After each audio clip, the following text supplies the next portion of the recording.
नमस्कार, हमारी खास पेशकश महाअष्टमी पर महासंयोग में आपका स्वागत है। मैं हूं आपके साथ गीता चौहान। शक्ति की उपासना का महापर्व चैत्र नवरात्रि पूरे देश भर में बड़े धूमधाम से मनाया जा रहा है और इस चैत्र नवरात्रि की महाअष्टमी पर 700 साल बाद ग्रहों का दुर्लभ संयोग बन रहा है। ऐसा क्या है खास, इस संयोग को बताने के लिए हमारे साथ स्टूडियो में मौजूद हैं डॉक्टर राजकुमार शास्त्री जी। शास्त्री जी, आपका स्वागत है। बहुत बहुत धन्यवाद। तो किस तरह से महाअष्टमी पर ये महासंयोग बन रहा है, इसके बारे में आज हम आपसे जानेंगे। तो सबसे पहले जानना ये चाहेंगे कि महाअष्टमी पर किस तरह से पूजा करें, क्या कुछ उस दिन होता है और इसके साथ साथ क्या है वो महासंयोग, ये भी हमारे दर्शकों को बताएं। देखिए, सबसे बड़ी बात यह है कि जिस प्रकार आपने भी बतलाया कि 700 वर्ष के बाद ये ऐसा संयोग बन रहा है, सबसे बड़ी बात है कि आकाश में रहने वाले जो ग्रह हैं, जो नक्षत्र हैं, ग्रह मंडल और नक्षत्र मंडल, ये प्रत्येक प्राणी जो पृथ्वी में रहने वाले प्राणी हैं उन सभी को प्रभावित करते हैं। चाहे वो अंडज हो, चाहे स्वेदज हो, उद्भिज हो, जरायुज हो, किसी भी प्रकार के प्राणी यदि वो पृथ्वी में रहते हैं तो उनका जीवन आकाश में गोचर करने वाले ग्रह और नक्षत्रों से प्रभावित होता है। देखिए, एक बात हमेशा ध्यान रखें, कोई माने अथवा ना माने, लेकिन ग्रहों का प्रभाव हर व्यक्ति पर पड़ता है और उन्हीं के अनुसार जिस प्रकार से ग्रहों का गोचर राशि परिवर्तन करता है, उसी प्रकार से प्रत्येक प्राणी के जीवन में शुभाशुभ घटनाएं, नकारात्मक सकारात्मक विचार, वो सभी बनते हैं। क्योंकि हमारा जो जीवन है, हमारा जो शरीर है, यह भी नव ग्रहों के द्वारा ही संचालित है और जिस प्रकार ग्रह अपनी एक राशि से दूसरी राशि में परिवर्तन करते हैं, उसी प्रकार के हमारे विचार भी बदलते रहते हैं। इसलिए सूर्य को आत्मा का कारक कहा गया है। हमारे आत्मा के, हृदय के, नेत्रों के कारक भगवान सूर्य है और चंद्रमा जो है ये मन का कारक है। तो हमारे मन में जो विचार बनते हैं वह चंद्रमा के प्रभाव से बनते हैं। हमारे रक्त का स्वामी मंगल है, बुद्धि के देवता बुध ग्रह हैं और इसी प्रकार से जो बृहस्पति हैं ये जीवन की सफलताओं को देते हैं। सूर्यः सौर्य मथेन्दुरुच्च पदवीं सन मंगलः मंगलम सद्बुद्धिं च बुधः गुरुश्च गुरुतां शुक्रः सुखम सम शनि राहुर्बाहुबलम करोतु सततम केतुः कुलस्योन्नतिम नित्यम प्रीतिकरा भवन्तु मम ते सर्वेनुकूलाग्रहा। कुल का, परिवार का जो विकास होता है, इसमें केतु की सहायता बहुत आवश्यक होती है। और राहु बाहुबलम, शरीर की शक्ति को राहु प्रदान करते हैं और शनि जो है वो न्यायिक सफलताओं को, कर्म के स्वामी हैं और वह उसी प्रकार से व्यक्ति को सफलताओं को देते हैं। वास्तव में शनि को दुख का कारक शास्त्रों में, ज्योतिष शास्त्रों में बतलाया है जी। गीतू जी, देखिए आपको ये बतलाता हूँ कि इस बार जो अष्टमी में संयोग बन रहे हैं, यह कुंडली में विशेष रूप से होते हैं योग और दो भावों, जैसे दो ग्रहों की युति से योग बनते हैं या तिथि और वार को लेकर के भी योग बनते हैं, नक्षत्र को लेकर के भी योग बनते हैं। महत्वपूर्ण है कि जो योग बनते हैं तो शुक्र को लेकर के मालव्य योग और बृहस्पति को लेकर के हंस योग, ये जो दो योग बन रहे हैं, आप इनको महायोग कह दीजिए। यह जीवन में सफलताओं को देने वाले योग बन रहे हैं और इस प्रकार की सफलताओं को, क्योंकि पापक ग्रहों के जो गुरु हैं वो दैत्यों के, आप कह दीजिए तो दैत्यों के गुरु शुक्राचार्य हैं, यानी शुक्र हैं, और इसी प्रकार से देवताओं के जो गुरु हैं वह बृहस्पति है। तो ये दोनों शुक्र और बृहस्पति परस्पर एक दूसरे के शत्रु भाव होने के बाद भी कुंडली में जब शुभ भावों में बैठते हैं, केंद्र त्रिकोणाधिपयोरे कत्ते योग कारको अन्य त्रिकोणपतिना संबंधो यदि किम परम। केंद्रमय का आधिपत्य इनके हाथ में आ जाए या त्रिकोण भाव को जब प्रभावित करते हैं, तो जब इस केंद्र या त्रिकोण को जब प्रभावित करते हैं तो महायोगों का निर्माण करते हैं। और इस प्रकार जब बड़े बड़े योग बनते हैं और उन योगों में जो कार्य किए जाते हैं, जिस प्रकार ये 2023 चैत्र मास के और शुक्ल पक्ष की अष्टमी को ये मालव्य योग, हंस योग और महायोग, ये 3 योगों का जो निर्माण हो रहा है।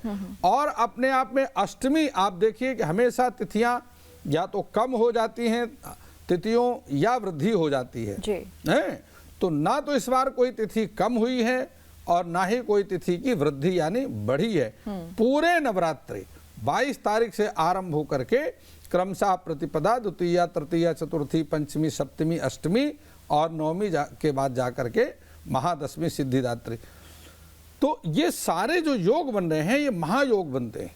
और इस प्रकार के योग बहुत कम पंचांग में देखने को मिलते हैं, जीवन में बहुत कम इस प्रकार के योग बनते हैं। जबकि तिथि के साथ में, शुभ तिथि के साथ में शुभ ग्रहों का, शुभ नक्षत्रों का योग बनता है तो वह निश्चित रूप से अनेक प्रकार की जो है उन्नति को देने वाले, देश के विकास के लिए। और उस राशि विशेष रूप से देखिए ग्रहों का जो प्रभाव है वो राशियों पर पड़ता है। बिल्कुल। हमारा जो आकाश मंडल है यह 27 भागों में बटा हुआ है, जिसको 27 नक्षत्र कहते हैं जी। और उसके बाद 12 राशियां हैं जो आकाश मंडल को विभाजित करती हैं। और उसके बाद 9 ग्रह होते हैं जो उसको प्रभावित करते हैं। तो विभाजित करते हैं और प्रभावित करते हैं। तो ये ज्योतिष जो है अपने आप में एक बहुत बड़ा समुद्र है। और मैं समझता हूं कि भविष्यवाणी के लिए ज्योतिष से बड़ा विज्ञान अभी आज तक कोई दूसरा नहीं हुआ। बिल्कुल पंडित जी, तो जिस तरह से आप बता रहे हैं कि महासंयोग है महाअष्टमी पर, तो ऐसे में अगर किसी की जो राशि है वो उसके अनुसार क्या कुछ उपाय कर सकता है या फिर क्या कुछ रह सकता है उनके लिए खास, अगर कोई काम नहीं बन रहा उनका, तो किस राशि के व्यक्ति क्या उपाय करे इस दिन? जी देखिए, सबसे बड़ी बात है कि हम पहले 12 राशियों को जानते हैं कि 12 राशियों में इन ग्रहों का, इन योगों का क्या प्रभाव पड़ेगा। तो पहली बात यदि हम करें मेष राशि की, तो परिवार में सद्भाव होने का योग बिल्कुल मेष राशि पर बना हुआ है। ये एक बात जरूर ध्यान रखें कि अपने क्रोध पर नियंत्रण रखें, काबू रखें। मानसिक तनाव से यदि आप दूर रहें तो अच्छा है। व्यापार में सफलता आपको मिलेगी, भाग्य आपको सपोर्ट कर रहा है। लेकिन एक बात को ध्यान रखें, उद्यमेन ही सिद्ध्यन्ति न कार्याणि मनोरथ ही नहीं सुप्तस्य सिंहस्य प्रविशन्ति मुखे मृगा। कोई भी व्यक्ति सफल तभी होता है जब वो मेहनत करता है, प्रयास करता है, प्रयत्न करता है। भगवान भी उसी का साथ देते हैं जिसकी कुंडली में तो ग्रह अनुकूल हो और उस अनुकूल ग्रहों के साथ हुए मेहनत भी करे। तो मेष राशि के जो जातक हैं उनको मेहनत करना नहीं छोड़ना चाहिए। आप मेहनत कर दिए, भाग्य आपका साथ दे रहा है। हनुमान चालीसा का पाठ इनको करते रहना चाहिए। इसी क्रम में हम बात करते हैं वृष राशि की। वृष राशि के लिए व्यापारिक व्यापारिक मामले हैं, इनमें लोगों पर विश्वास ना करें। कोई बड़ा धोखा हो सकता है क्योंकि ग्रह स्थिति आपको पता है शनि की ढैया है। काम पर फोकस करें, धैर्य बना करके आगे बढ़ें। आर्थिक स्थिति आपकी बहुत अच्छी दिख रही है और धन वर्षा आपकी हो सकती है, क्योंकि यहाँ पर मेरे सामने जो कुंडली का योग बन रहा है इसमें वृष राशि का जो व्यय भाव है अर्थात मेष राशि जो द्वितीय भाव है वहाँ शुक्र और राहु का योग बन रहा है। तो ये धन भाव कहलाता है, यहाँ पर धन वृद्धि का योग बना हुआ है। लेकिन ये ध्यान रखें कि आपको कोई अविश्वास, किसी पर विश्वास, देखिए शास्त्र ने बार बार कहा है कि ना विश्वसेत कुमित्रे मित्रे चापि न विश्वसेत कदाचित कुपितम मित्र सर्वा गुहा प्रकाशित। अपने शत्रु पर, विरोधी पर तो कभी विश्वास नहीं करना चाहिए। शास्त्र ने तो यहाँ तक कह दिया कि मित्र पर भी विश्वास नहीं करना चाहिए, क्योंकि यदि कभी मित्र नाराज हो गया तो आपकी सारी सीक्रेसी को लीक आउट कर देता है। तो इसलिए ये वृष राशि की जो जातक है किसी पर विश्वास ना करें, अपने बुद्धि, अपने विवेक से कार्य को करते रहे।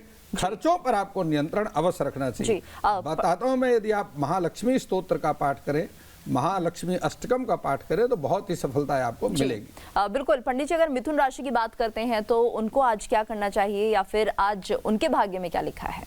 देखिए, मिथुन राशि की जो बात है, ये अष्टमी पर जो संयोग बन रहा है, इस अद्भुत संयोग का लाभ मिथुन राशि के जातकों को तो मिलने ही वाला है, क्योंकि विशेष रूप से मिलने वाला है, क्योंकि बहुत समय से शनि की ढैया से अब इनको आराम मिला है, मुक्ति मिली है। तो इस राशि के जातकों का भाग्य जो है एकदम खुलने वाला है। इस दौरान आपको किसी प्रकार की कोई शुभ समाचार प्राप्त हो सकते हैं।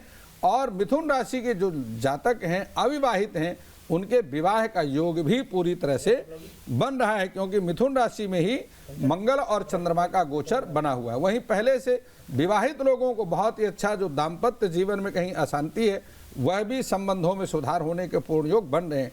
व्यापार कर रहे लोगों पर इस दौरान लाभ मिलेगा, और जो नौकरी कर रहे जातक हैं उनको भी या स्थान की परिवर्तन के साथ में और वेतन की जो है वो बहुलता प्राप्त होगी, यानी अचानक जो है डबल इस प्रकार का ऑफर आ सकता है, जहां आपसे डबल अधिक से अधिक धन का लाभ हो सकता है। तो ये इस प्रकार से बिल्कुल पंडित जी, आगे की राशियों के बारे में हम जानेंगे, लेकिन सबसे पहले हम ये भी आपसे जानना चाहेंगे, क्योंकि महाअष्टमी है तो आज के दिन कन्याओं का पूजन विशेष तौर पर होता है, क्या कुछ खास आज हम कर सकते हैं, क्योंकि महासंयोग आज बन रहा है? देखिए, अष्टमी एक ऐसा त्योहार है, और वह भी चैत्र मास और आश्विन मास की दोनों शुक्ल पक्ष की जो अष्टमियां हैं, जिसमें भगवती का कन्या के रूप में पूजन किया जाता है। 9 दिन से देवी का पूजन होता है कि प्रथमम शैलपुत्री चा, द्वितीयम ब्रह्मचारिणी, तृतीयम चंद्र घंटेति, कूष्मांडेति चतुर्थकम, पंचमम स्कंद मातेति, षष्ठम कात्यायनीति चा, सप्तमम कालरात्रीति, महागौरीति चाष्टमम। महागौरी का पूजन वास्तव में सभी जितनी शक्तियां हैं, इन सभी की उत्पत्ति का मूल जो आधार है, मूलभूत है, वो भगवती महागौरी है। देवी के नवरात्रों में प्रथमा से लेकर के नवमी तक, यहाँ तक कि 10वीं तक कह दीजिए, अलग अलग स्वरूपों का पूजन किया जाता है। लेकिन वास्तविक रूप से जो अष्टमी का पूजन है, कन्याओं का जो पूजन है, यह अपने आप में बहुत महत्वपूर्ण है। और प्रत्येक व्यक्ति को, गीतू जी, प्रत्येक व्यक्ति को ये भगवती का, महागौरी का पूजन अवश्य करना चाहिए। कन्या के रूप में इस दिन देवी का जो वास है वो कन्याओं के शरीर में रहता है, और कन्याओं का पूजन करने से देवी प्रसन्न होती है। और स्वयं भी पूजन करें, और आपके चैनल के माध्यम से कहना चाहता हूँ, स्वयं भी पूजन करें और अपने युवा पुत्रों को भी कन्याओं का पूजन, उनसे भी कन्याओं का पूजन करवाएं और उनके चरणों में प्रणाम करवाएं। और उन युवा पुत्रों को आपने ये समझाना है कि इन कन्याओं के चरणों तक ही तुम्हारा स्थान है, और इनके शरीर के किसी अंग में तुम्हारी दृष्टि नहीं जानी चाहिए। When character is lost, then everything is lost। ये संस्कार देना आज के युवा पुत्रों को बहुत आवश्यक है। युवाओं को भी संस्कार देना है, लेकिन बचपन से उनको संस्कार देना है, जिससे उनका चरित्रवान बने, यशस्वी बने और सद्बुद्धि वाले बने। तो भगवती का जो वास है वो कन्याओं के शरीर में निवास करता है, और वह कन्या के रूप में या देवी सर्वभूतेषु कन्या रूपेण संस्थिता कन्या कुमारी च विद्महे, भगवती कन्या कुमारी के रूप में विद्यमान है, और उनका पूजन करने से देवी अत्यंत प्रसन्न होती है। कन्याओं का आशीर्वाद जिसको मिल गया, रावण सुंदरकांड में चौपाई एक बहुत सुंदर आती है कि एक बार बिलोक मम ओरा, बार बार रावण जो है माता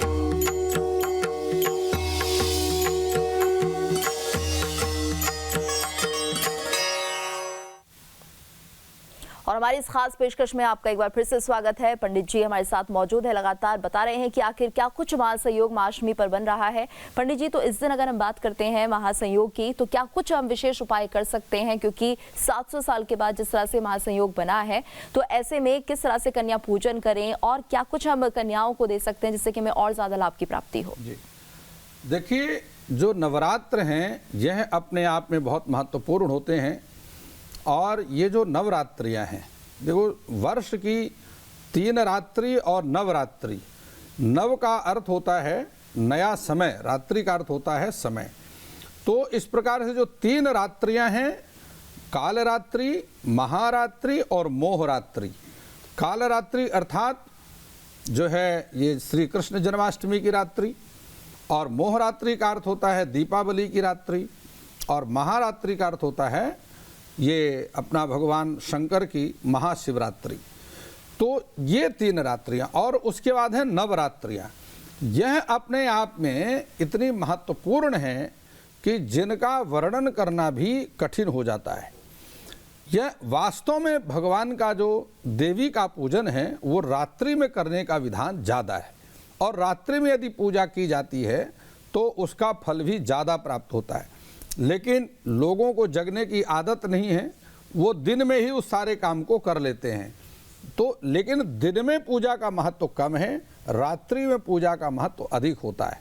और यदि रात्रि में पूजा, इसलिए गीता में भी भगवान ने कहा है कि या निशा सर्वभूतानां तस्यां जार्गति संयमी यस्यां जार्गति भूतानि सा निशा पश्यतो मुने। जो साधक है, जब सारे संसार के लोग सो जाते हैं तो साधक उठ करके बैठ जाता है, अपनी साधना में लग जाता है, और जब सारे लोग जग जाते हैं तो वो सो जाता है।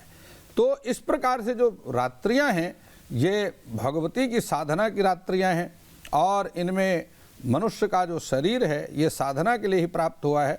आहार निद्रा भय मैथुनम चा सामान्य एतत् पशुभी नराणाम। ये सभी कार्य जो पशु करते हैं वही मनुष्य करे, तो यह बुद्धिमानी नहीं है।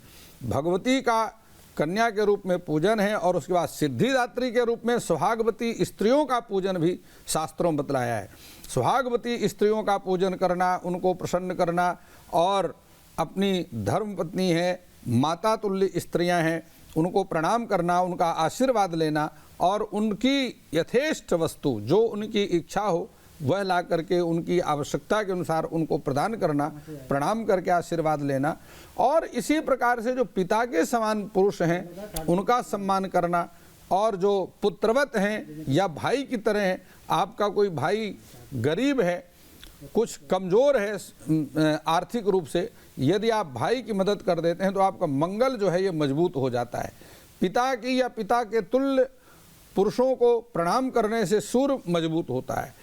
माता अथवा माता के समान स्त्रियों को का सम्मान करने से, मदद करने से चंद्रमा मजबूत होता है। इसी प्रकार से धर्म पत्नी का, जीवन साथी का सम्मान करने से शुक्र मजबूत हो जाता है, और कन्याओं का पूजन करने से बृहस्पति मजबूत हो जाता है। ये सारी, और हंस योग और मालव्य योग जो कुंडली में बन रहे हैं, यह अपने आप में विशेष जो है महत्वपूर्ण है। पंच महापुरुष योग कहलाते हैं, जो कि राजयोग से भी बढ़कर के होते हैं। तो देखिए, यदि हम कन्याओं की बात करते हैं, सारे संपूर्ण सृष्टि की उत्पत्ति का जो मूल स्थान है वो भगवती आदि शक्ति पराम्बा जगदम्बा है। भगवती के ही संकेत मात्र से ब्रह्मा की उत्पत्ति हुई, उन्हीं से विष्णु की उत्पत्ति हुई, उन्हीं से भगवान शिव की उत्पत्ति हुई। प्रकृति का जो मूल आधार है वो भगवती आदि शक्ति पराम्बा जगदम्बा है, जो सभी को धारण करती हैं। यहाँ तक कि दत्तात्रेय जी को, जिन्होंने बालक के रूप में जो है ऋषियों को, बालक के स्वयं ब्रह्मा विष्णु और शिव जब माँ की परीक्षा लेने गए और उन्होंने कहा कि हम आपकी परीक्षा लेने के लिए आए हैं, बड़ी कथा विस्तार है, तो उन्होंने कहा ठीक है। और अत्रि ऋषि जो कि प्रयागराज में उस समय गंगा स्नान कर रहे थे, उन्होंने पुत्र के रूप में अपने पति का ध्यान किया, देवी अनसुईया ने, और अत्रि ऋषि ने ध्यान करके देखा कि ये तो स्वयं भगवान ब्रह्मा विष्णु और शिव हैं। तो उन्होंने कहा कि तुम इनका जो है सत्कार करो। उन्होंने कहा ठीक है, और पुत्र के रूप में बना दिया। भगवान शिव, ब्रह्मा और नारायण पुत्र के रूप में हो गए, और वह माता अनसुईया को छोड़ करके नहीं जाना चाहते। संपूर्ण जो ब्रह्मांड है वो माता में निवास करता है। सभी 33 कोटि देवता माँ में निवास करते हैं, चाहे वो गौ माता हैं, चाहे जन्मदाता माता हैं, चाहे भगवती आदि शक्ति पराम्बा हैं, चाहे पृथ्वी माता हैं। माता का स्थान, इससे ऊपर कोई स्थान नहीं है। संपूर्ण मूल आधार, सबसे बड़ा सम्मान माँ शब्द से होता है। तो इसलिए माँ के रूप में कन्याओं का पूजन करना यह अपने आप में बहुत महत्वपूर्ण है। सुहागवती स्त्रियों का पूजन, नवमी सिद्धिदात्री चा नव दुर्गा प्रकीर्तिता, नवमी के दिन सुहागवती स्त्रियों का पूजन, ये अपने आप में बहुत महत्वपूर्ण है। समझिए कि संपूर्ण अंड पिंड ब्रह्मांड का पूजन है। देवी का पूजन करने से, कन्याओं के रूप में, सुहागवती स्त्रियों के रूप में पूजन करने से, इसलिए लिखा है शास्त्रों में कि कभी भी स्त्री का मन दुखी नहीं करना चाहिए। यत्र नार्यास्तु पूज्यन्ते रमन्ते तत्र देवता, जो उपनिषद में कहा गया, वह बहुत महत्वपूर्ण शब्द है कि जहाँ नारी का सम्मान होता है। शास्त्र कहते हैं, देख मैं जो भी बात कहता हूँ शास्त्र की बात कहता हूँ, शास्त्र से बात हंसी मजाक में भी मैंने बात नहीं कहता। शास्त्र में कहा है कि जिस घर में स्त्रियों के आंखों से, नेत्रों से आंसू निकलते हैं, उस घर को स्वयं लक्ष्मी छोड़ करके चली जाती है, वहाँ कभी लक्ष्मी का निवास नहीं होता। जी बिल्कुल। तो इसलिए बाहर की लक्ष्मी का पूजन करना अच्छा है कि उस बाहर की लक्ष्मी का, देवी का पूजन भी करें, और जो घर में लक्ष्मी के रूप में आपकी माताएं हैं, पत्नी हैं, कन्याएं हैं, उनका पूजन भी, उनका भी सम्मान करें, उनकी आवश्यकताओं को समझें। वास्तव में क्या है कि जो एक ढोर गंवार शूद्र पशु नारी शब्द, सकल ताड़ना शब्द का अर्थ होता है अवधी भाषा में आवश्यकता को समझना, नारी की जरूरत को समझे, ये पुरुष का परम कर्तव्य है। तुलसीदास जी का संकेत है प्रत्येक पुरुष के लिए कि वह माता की जरूरत को समझे, पत्नी की जरूरत, उसको किस समय किस वस्तु की आवश्यकता है, उसकी आवश्यकता को, जरूरत को समझे। ये है वास्तव में जी, यानी कि सिर्फ देवी की पूजा 9 दिनों में नहीं, बल्कि हमेशा अपने घर में भी जब आपके पत्नी, बहन और बेटी के रूप में देवी मौजूद है तो उनका भी सम्मान करना चाहिए। अब अगली राशि की बात कर लेते हैं पंडित जी। तुला राशि के लिए क्या कुछ रहेगा खास, ये बताइए। देखिए, जब हम तुला राशि की बात करते हैं तो राशि मंडल की यह 7वीं राशि है, बड़ी महत्वपूर्ण राशि है, और तुला का अर्थ ही होता है तराजू। तुला राशि के जो लोग हैं बड़े समझदार, बड़े बुद्धिमान लोग होते हैं और बहुत बैलेंस करके चलते हैं, समय की स्थिति को, समय की गति को पहचानते हैं।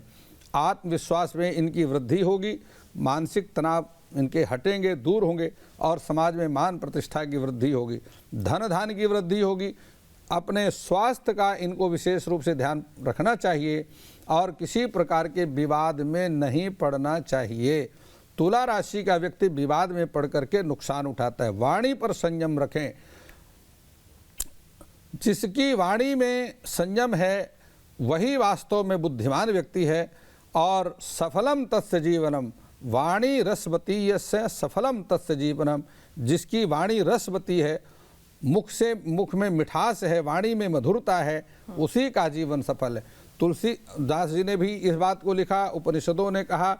और जो है तुला राशि के जो जातक हैं उनको मैं एक उपाय बताता हूं कि भगवान शिव का पूजन और भगवती लक्ष्मी का जो ऋग्वेद का श्री सूक्तम है, हिरण्यवर्णाम हरणीम सुवर्ण रजतस्त्रजाम चंद्राम हिरण्यमयी लक्ष्मी जात वेदोम आवहा।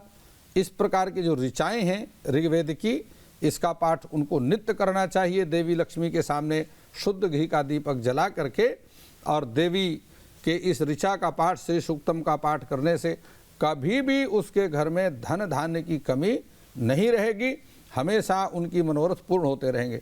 और तुला राशि के जो जातक हैं इस समय उनके मन में एक बात बहुत चल रही है कि कोई एक भूमि, मकान, कोई ऐसा स्थान मिल जाए जहां वो इन्वेस्टमेंट करना चाहते हैं। 2023 में योग बन रहा है। लक्ष्मी का पूजन अष्टमी के दिन आप करें, भगवती लक्ष्मी की कृपा से कोई ना कोई भवन आपका अवश्य बनेगा। जी बिल्कुल। वृश्चिक राशि की बात कर लेते हैं, क्या कुछ रहने वाला है उनके लिए महासंयोग पर? देखिए, वृश्चिक राशि के स्वामी मंगल हैं। मंगल बहुत पराक्रमी ग्रह होता है राशि मंडल में, ग्रह मंडल में। स्वास्थ्य के दृष्टिकोण से यदि हम देखते हैं तो वृश्चिक राशि के लिए यहाँ पर जो मेरे पास में आ रहा है, वृश्चिक राशि के स्वास्थ्य की दृष्टि से बहुत अच्छा योग इसमें नहीं दिखाई पड़ रहा है, क्योंकि शनि की ढैया से प्रभावित हैं। तो इस कारण से अपने स्वास्थ्य का आप बहुत ध्यान रखें। आचार विचार व्यवहार और अपनी दिनचर्याओं को, नित्यचर्याओं को भी आप एक सिस्टमेटिक बनाएं। ब्रह्म मुहूर्त में उठने का अभ्यास करें। और साथ में चूँकि आपके व्यय भाव पर केतु का गोचर इस समय चल रहा है, तो विषाद कर्त्री धनधान हंत्री सर्वापदाम विश्व अनर्थदात्री भयंकरी रोग विपद विधाती केतु दशा स्यात् किल जीव हंती। केतु को जो है यह अध्यात्म का ग्रह भी है, मोक्ष का ग्रह भी माना जाता है। लेकिन सबसे बड़ी बात है कि इस सप्ताह में बेहद उनको उत्तम रहने वाला है और आपको किसी बड़ी समस्या से जूझना नहीं पड़ेगा। इस समय आपको सभी काम के सकारात्मक परिणाम प्राप्त होंगे। आपको आर्थिक लाभ भी मिलने की पूरी संभावना है और आपके पारिवारिक वातावरण में मधुरता का योग बन रहा है। इस संयोग से आपको मान सम्मान अधिक मिलेगा और आप अपना बहुत सुखी जीवन व्यतीत करेंगे। लेकिन शनि की ढैया का नज़रअंदाज ना करें। शनिदेव के मंदिर में जाने का नियम बनाएं। प्रतिदिन भगवान शनिदेव के मंदिर में जाकर के शनिदेव का पूजन करें और साथ में हनुमान जी का पूजन भी करें। ऐसे मंदिर में जाने का नियम बनाएं जहाँ शनिदेव का मंदिर भी हो और श्री हनुमान जी का मंदिर भी वहाँ हो। रामचरितमानस का पाठ इस साल आपको पूरे वर्ष करना चाहिए और ऐसा करने से आपको बहुत बड़ी सफलता की प्राप्ति होगी। जी पंडित जी, धनु राशि के बारे में बात कर लेते हैं, जानते हैं उनके लिए महाअष्टमी पर क्या कुछ महासंयोग बनता हुआ दिख रहा है। देखिए, धनु राशि की हम बात करते हैं, धनु राशि के स्वामी बृहस्पति हैं और हमारे शास्त्रों में मोटापे का जो कारक है वो बृहस्पति है। इसलिए यदि आप धनु राशि के व्यक्ति हैं तो आपको अपने मोटापे पर विशेष ध्यान देना चाहिए। पेट बढ़ने ना पाए ये ध्यान रखें, स्वास्थ्य का ध्यान रखें, विवाद में पड़ने से आपको बचना चाहिए। आत्मविश्वास में आपकी पूरी वृद्धि है, कमाई के नए साधन उत्पन्न होने वाले हैं, बाकी सारी चीज़ें अनुकूल हैं। लेकिन मोटापे का जो कारक ग्रह ज्योतिष में वो बृहस्पति के कारण मोटापा होता है। मोटापे पर अपने आप को नियंत्रण रखना बहुत आवश्यक है।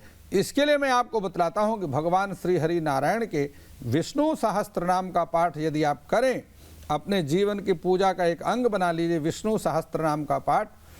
यस्य स्मरण मात्रेण जन्म संसार बंधनात् विमुच्यते नमस्तस्मै विष्णवे प्रभ विष्णवे। वैशंपायन उवाच। यहाँ से विष्णु सहस्त्र नाम आरंभ होता है और यहाँ से चल करके विश्वम विष्णुवसटकारो भूत भव्य भवत प्रभो भूतकृत भूत भृद्भाव भूतात्मा भूत भावना। इस विष्णु सहस्त्र नाम की 72वीं पंक्ति में 12 श्री शब्द का 12 बार प्रयोग किया गया है। यदि आप दिन में रात्रि में ब्रह्म मुहूर्त में प्रातः 3:30 बजे उठ करके 3:30 बजे से 6 बजे तक वो 12 जो श्री हैं इनका पाठ करें, स्नान इत्यादि से निवृत्त हो करके देवी लक्ष्मी के सामने घी का दीपक जला करके और श्रीदः श्रीसः श्रीनिवासः श्रीनिधि श्री विभावनः श्रीधरः श्रीकरः श्रेयः श्रीमान लोकत्रयाश्रयः, ये 12 श्री हैं। यदि आप इनका 2 घंटे जाप करते हैं तो जो भी आपका रुका हुआ कार्य है, चाहे वो नौकरी से संबंधित हो, चाहे वो व्यापार से संबंधित हो, चाहे आपकी विदेश यात्रा से संबंधित हो, जो आपकी हार्दिक इच्छा है लेकिन वो पूर्ण नहीं हो पा रही है, आप 2 घंटे इसका नियम बनाइए और 3 महीने के अंदर आप देखिए कि वो आपकी इच्छा 100% पूर्ण होगी। और ये एकदम अनुभूत उपाय मैंने आपको बताया है, आप इसको करें और इसका लाभ प्राप्त तो पंडित जी, आपने जिस तरह से बताया कि इसे ब्रह्म मुहूर्त में करना है, तो क्या इसे शाम को भी कर सकते हैं अगर कोई करना चाहे तो? देखिए, इसका समय है रात्रि में 3:30 बजे से लेकर के और प्रातःकाल 6 बजे तक। जी 3:30 बजे उठें, स्नान इत्यादि से निवृत्त होकर के 4 बजे बैठें और 2 घंटा इसका जाप करें। तुलसी की माला में करें, अन्यथा बिना माला के भी 2 घंटे आप जाप कर सकते हैं, पाठ कर सकते हैं। श्रीदः श्रीसः श्रीनिवासा श्रीनिधि श्री विभावनः श्रीधरः श्रीकरः श्रेयः श्रीमान लोकत्रयाश्रयः। अविवाहित कन्या, उसका विवाह नहीं हो रहा, अनुभूत उपाय है, करके देखिए 100% सफलता मिलेगी। मन चाहे घर बार की प्राप्ति होगी। जी। आप किसी कंपटीशन में विद्यार्थी हैं, किसी कंपटीशन में यूपीएससी में बैठना चाह रहे हैं, कई बार आपने भाग्य आजमाया, सफलता नहीं मिली, आप इसको करके देखिए 100% इसकी प्राप्ति सफलता मिलेगी। संतानवान अगर हैं, संतान के लिए प्रयास कर रहे हैं, संतान की प्राप्ति नहीं हो रही, आप इसको करके देखिए। यद्यपि शास्त्र में संतान के लिए हरिवंश कथाम श्रुत्वा शतचंडी विधानता भक्त्या श्री शिव आराध्य पुत्र प्राप्नोति निश्चितम, ऐसा लिखा है कि हरिवंश पुराण की कथा सुननी चाहिए। जो संतान चाहते हैं, नहीं हो रही है, पुत्र चाहते हैं, पुत्र की प्राप्ति, बहन है, भाई नहीं चाहिए, भाई नहीं हो रहा है, तो भगवान शिव की आराधना करें अथवा शतचंडी पाठ, जो देवी का चंडी का पाठ है 108 पाठ, वो कराएं। अन्यथा यदि आप, वो सब खर्चे वाले उपाय हैं, ये जो मैं आपको बता रहा हूँ ये बिना खर्चे का उपाय है, क्योंकि शास्त्रों में अमीरों के उपाय अलग हैं, गरीबों के उपाय अलग बतलाए हुए हैं। वही उपाय करने से गरीब को सफलता मिलती, वही उपाय करने से अमीर को सफलता मिलती। अमीर व्यक्ति अगर गरीब व्यक्ति का उपाय करता है तो उसको सफलता नहीं मिलती, और गरीब यदि अमीर का उपाय करता है तो भी सफलता नहीं मिलती। इसलिए शास्त्र ने बहुत बैलेंस किया, हमारे ऋषियों ने, मनुष्यों ने, आचार्यों ने। जी गीतो जी। बिल्कुल पंडित जी, आपसे ये भी समझना चाहेंगे, जैसे आप बता रहे हैं नवरात्रि में रात को ही माता की विशेष पूजा करनी चाहिए, तो ऐसे में किस तरह से वो होनी चाहिए? क्या माता का जाप किया जाए या फिर कोई आरती हम कर सकते हैं? किस तरह से वो विधि विधान होना चाहिए? देखिए, अनंत शास्त्रम स्वल्पम च आयु वैवश्य विघ्न। शास्त्र अनंत है, मनुष्य की आयु छोटी है, उसमें विघ्न बहुत ज़्यादा है। नवरात्रों में आप दुर्गा स्तुति का पाठ कर सकते हैं, अन्यथा दुर्गा चालीसा का पाठ कर सकते हैं। यदि आपके पास में समय है तो भगवती मार्कंडेय पुराण से लेकर के और कल्याण के अंक में भी जो छपा, वहाँ से श्लोकों को, मंत्रों को लेकर के 700 मंत्रों की एक पुस्तक तैयार की गई जिसका नाम है दुर्गा सप्तशती, और वो यहाँ से आरंभ होती है। ओम नमः चंडिकायै देवी प्रपन्नार्ति हरे प्रसीद प्रसीद मातर जगतोऽखिलस्य प्रसीद विश्वेश्वरि पाहि विश्वं त्वमीश्वरी देवी चराचरस्य।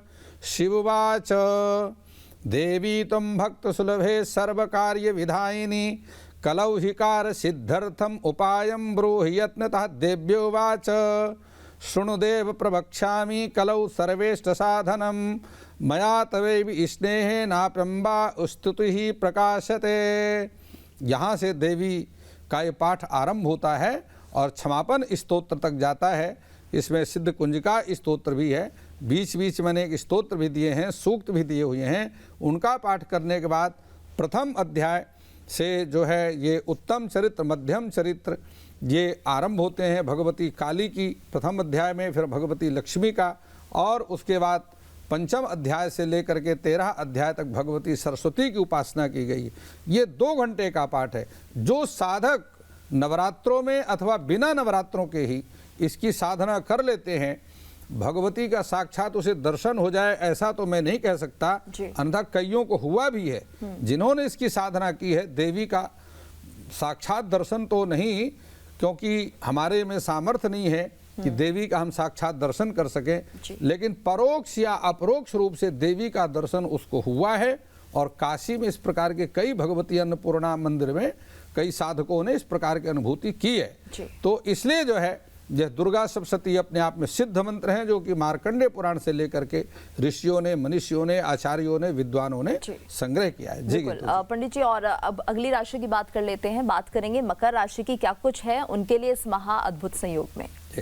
देखिए, मकर राशि की जहां हम बात करते हैं, मकर राशि के स्वामी शनिदेव हैं। गीतू जी, सबसे बड़ी बात यह है कि वर्तमान समय की यदि हम कुंडली देख रहे हैं तो सभी जितने ग्रह हैं वो सब मार्गी होकर के चल रहे हैं। 8 प्रकार की गतियां होती हैं ग्रहों की, लेकिन उसमें वक्री और मार्गी ये महत्वपूर्ण गति हैं। तो राहु और केतु को छोड़ करके, क्योंकि वो तो हमेशा ही वक्री होते हैं, से सभी ग्रह मार्गी होकर के चल रहे हैं, कोई ग्रह इसमें वक्री नहीं है। तो मकर राशि के जो जातक हैं, इस अद्भुत संयोग का लाभ मकर राशि वालों को अवश्य उठाना चाहिए। पारिवारिक जीवन पर पड़ने वाले अनेक प्रकार के शुभ योग इनके बन रहे हैं। आपकी आर्थिक रूप से बहुत मजबूत बनने योग बना हुआ है। और इस राशि के जो जातक हैं, व्यापार से जुड़े हैं, उनकी कोई बड़ी डील जो है ये फाइनल हो सकती है। और इस डील के साथ ही छात्रों के लिए भी यह बहुत ही शुभ योग बना हुआ है।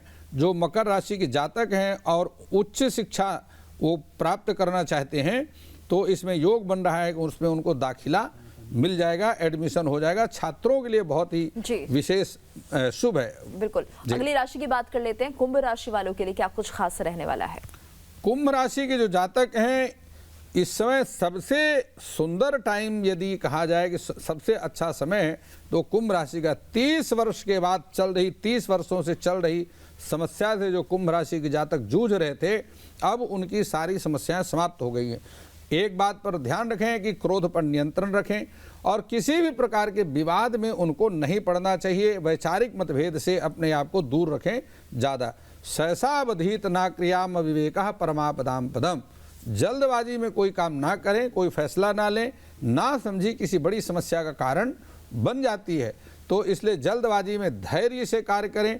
सफलता आपके साथ है, भाग्य उत्तम बना हुआ है। शनिदेव स्वयं अपनी जो है मूल त्रिकोण राशि कुंभ पर गोचर कर रहे हैं और शनिदेव आपको बता दूं कि ऐसे ग्रह हैं अतिक्रम में तरान सर्वान निहंता पाप कृत शनि। ऋषि पराशर ने लिखा है कि शनि जिसका ठीक होता है और वह बुरा होता है तो सारी ग्रहों का अतिक्रमण करके भी वह अशुभ फल दे देता है, लेकिन यदि वह अनुकूल रहे तो तब भी वह सारे ग्रहों का अतिक्रमण करके अनुकूल फल प्रदान कर देता है। अपने आप में परम स्वतंत्र न सिर पर कोई, ऐसे शनिदेव हैं जो कि अपने आप में स्वतंत्र हैं, किसी का नियंत्रण उनके ऊपर नहीं है। आप जानते हैं कि न्यायपालिका अपने आप में स्वतंत्र है और देवताओं का भी जो न्याय करता है उसी का नाम शनि है, जो कि कर्म के देवता हैं, कर्म फल के देवता हैं। तो इसलिए वैचारिक मतभेद आप किसी से ना करें और सफलता आपके पक्ष में है। इसलिए आपका अगर कोई आपको लगता है कि कोई अशुभ भी कर रहा है तो भी भाग्यम फलति सर्वत्र ना विद्या न च पौरुषम, व्यक्ति का भाग्य बलवान होना चाहिए, उसका कोई बुरा कर नहीं सकता है। जी, अगली राशि और आखिरी राशि की बात कर लेते हैं, मीन राशि के बारे में, और क्या कुछ रहेगा इस महासंयोग के में। गीतू जी देखिए, ग्रह मंडल की, नक्षत्र मंडल की, राशि मंडल की मीन राशि अंतिम राशि है और इसके स्वामी स्वयं गुरुदेव बृहस्पति देव हैं। वर्तमान समय में बृहस्पति जी का जो गोचर है वो मीन राशि में चल रहा है, उसी से हंस योग बन रहा है। स्वयं सूर्य उसके साथ में है तो जीव और आत्मा, जीवात्मा योग बन रहा है। ये सारे शुभ संयोग परिणाम बने हुए हैं, कार्य क्षेत्र में देखने को मिलेंगे और नौकरी में भी बहुत सुंदर सफलता मिलने वाली है। आपके रुके हुए सभी कार्य पूर्ण हो जाएंगे, लेकिन माता का आशीर्वाद आपको लेना नहीं भूलना चाहिए। व्यापार करने वालों के लिए समय बहुत ही अच्छा चल रहा है। सारी स्थितियां मीन राशि में, और सूर्य भी केंद्र में है। सूर्य ग्रहाणाम पति, सूर्य ग्रहों के पति हैं और सूर्य ही जिसका राजा ही जिसके अनुकूल हो जाए उसको क्या समस्या हो सकती है। तो बुध की युति है, गुरु और बुध की युति के साथ में सूर्य और गुरु की युति, ये सारी जो युतियां बन रही हैं ये हंस योग का निर्माण कर रही हैं, जो कि बेहद शुभ हैं। और इन मीन राशि के जो जातक हैं इन्हें भगवान शिव और भगवान विष्णु का पूजन, लक्ष्मी नारायण का पूजन करते रहना। बिल्कुल पंडित जी, यानी मीन राशि वालों के लिए काफी अच्छा आपने राशि फल बताया है और उम्मीद करता हमारे दर्शकों को जिन्होंने आज महाअष्टमी पर महासंयोग का विशेष कार्यक्रम देखा, महासंयोग पर, वो भी अपने लिए कुछ खास कर पाएंगे। बहुत बहुत शुक्रिया आपका हमारे साथ स्टूडियो में आने के लिए। और इसी के साथ हमारी इस खास पेशकश में इतना ही। आप देखते रहिए न्यूज़ स्टेट।